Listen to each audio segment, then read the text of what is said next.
किसी व्यक्ति ने गुरुदेव से पूछा कि आचार्य श्री जी, ये जैन धर्म में जो प्रासुक की व्यवस्था है, तो इस प्रासुक की व्यवस्था से तो ऐसा लगता है कि जितने भी संयमी हैं, जितने भी मुनि महाराज हैं, ये अत्यधिक हिंसा वाला भोजन करते हैं।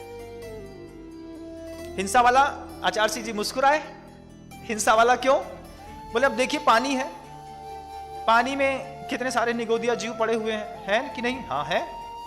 लौकी है, परवल है, निगोदिया रहते हैं? हाँ रहते हैं। एप्पल है, सेब है, इसमें भी निगोदिया जीव रखे रहते हैं। और मुनि महाराज जी प्रासुक भोजन करते हैं। तो मुझे ऐसा लगता है, वो श्रावक गुरुदेव से पूछता है कि मुझे ऐसा लगता है कि जब मैं प्रासुक भोजन आप करते हैं या फिर आपके निमित्त से बनाया जाता है, उसमें कितने सारे निगोदिया जीवों की हिंसा होती है। और इतने सारे निगोदिया जीवों की हिंसा होने के बाद आप कहते हैं कि अब हम ये अचित भोजन करेंगे और इससे हमारा संयम पलेगा, जबकि आपके संयम के पालने से पहले ही कितने लोग मृत्यु को प्राप्त हो चुके हैं। और ये प्रासुक की व्यवस्था ऐसी है कि ये प्रासुक की व्यवस्था कोई अहिंसा परमो धर्म कहने वाले तीर्थंकर कैसे रख सकते हैं? प्राथमिक दशा में सुनने पर यह बात बिल्कुल सटीक और सही महसूस होती है कि पका केला है, उसमें निगोदिया राशि भरी हुई है, कच्ची ककड़ी है, टमाटर है, उसमें निगोदिया राशि भरी हुई है, तो इसको प्रासुक करेंगे तो राशि नष्ट हो जाएगी। नष्ट होने के बाद ही तो वो अब मतलब प्रासुक होगा। अब प्रासुक से प्रासुक होगा। फिर मुनि महाराज को देंगे, पानी है, उसमें अनंत निगोदिया राशि पड़ी हुई है, उबालेंगे तब तो वो प्रासुक बनेगा, फिर महाराज पिएंगे।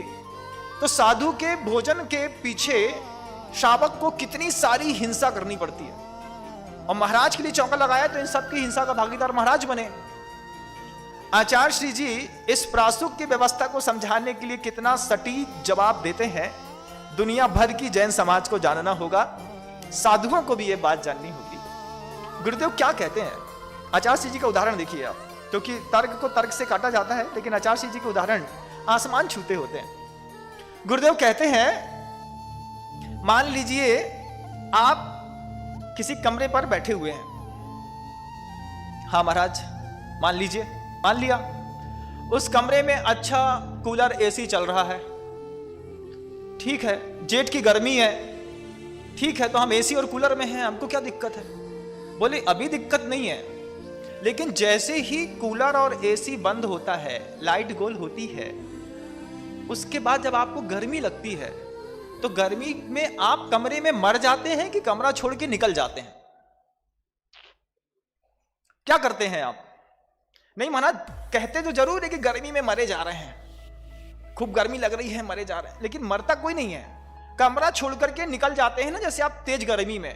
ठीक ऐसे ही वो जो अनंत निगोदिया राशि किसी भी पदार्थ में पड़ी रहती है, चाहे वो केले में हो, एप्पल में हो, किसी में भी हो, जब हम उसको गर्म पानी से या अग्नि से प्रासुक करते हैं, तो ये आपकी धारणा है कि निगोदिया राशि मर जाती है, क्योंकि जिस तीर्थंकरों का ये उद्घोष है कि अहिंसा परमो धर्म, वो किसी की जीव हिंसा करने का उपदेश किसी को दे ही कैसे सकते हैं? तो गुरुदेव इस बात को समझाते हैं कि वो जो निगोदिया राशि पड़ी है, वह निगोदिया जीव जो हैं, जैसे ही उनको ऊष्मा या गर्मी प्राप्त होती है, तो जैसे आप अपने घर के कमरे से गर्मी में निकल करके बाहर आ जाते हैं, ठीक ऐसे ही बहुत सारे अनंत निगोद राशि जो उसमें पड़ी है, वो जैसे ही उसको प्रासुक करते हैं, तो उस प्रासुक द्रव्य में से, उस द्रव्य में से उस काया को छोड़ करके वो चुपचाप बाहर आ जाती है। इसका यह मतलब नहीं है कि वो मर गई। मर गई ऐसा नहीं समझना, ये समझना कि थोड़ा गर्म करने पर उसने उस काया को छोड़ करके अन्यत्र अपना स्थान बना लिया।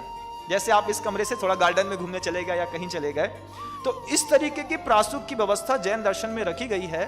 और ये प्रासुक सिर्फ इसलिए रखा गया है कि जब तक आप इंद्रिय संयम का पालन नहीं करेंगे, तब तक आपसे प्राणी संयम भी नहीं पलेगा।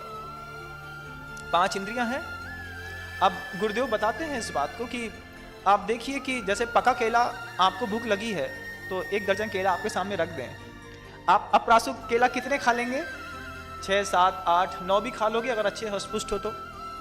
लेकिन ये क्या है, ये 8, 9 केले खाने पर आपका इंद्रिय का असंयम बढ़ेगा, और संयम बढ़ाना हो तो आप उसको प्रासुक कर दो।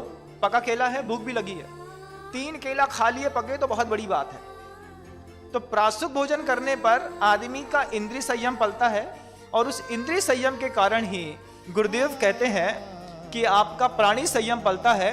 और इस संयम की आराधना करने के लिए हमने जैन धर्म में इन महाव्रतों को स्वीकार किया है। ये प्रासुक की बहुत अद्भुत व्यवस्था है। और जिनके मन में ये धारणा है कि पानी गर्म करने पर या सब्जियों को, फ्रूट्स को फ्राई करने पर सारे जीव राशि मर ही जाती है, तो उनको ये बात समझना होगा, राशि मर नहीं जाती है। प्रासुक होने पर जैसे गर्मी में आप अपने घर से बाहर निकल जाते हैं, ठीक ऐसे ही वे निगोदिया राशि उस काया को छोड़ करके स्थानांतरित होकर के कहीं और चले जाते हैं। इतना यह प्रासुक का बिल्कुल पवित्र विधान है जैन दर्शन में।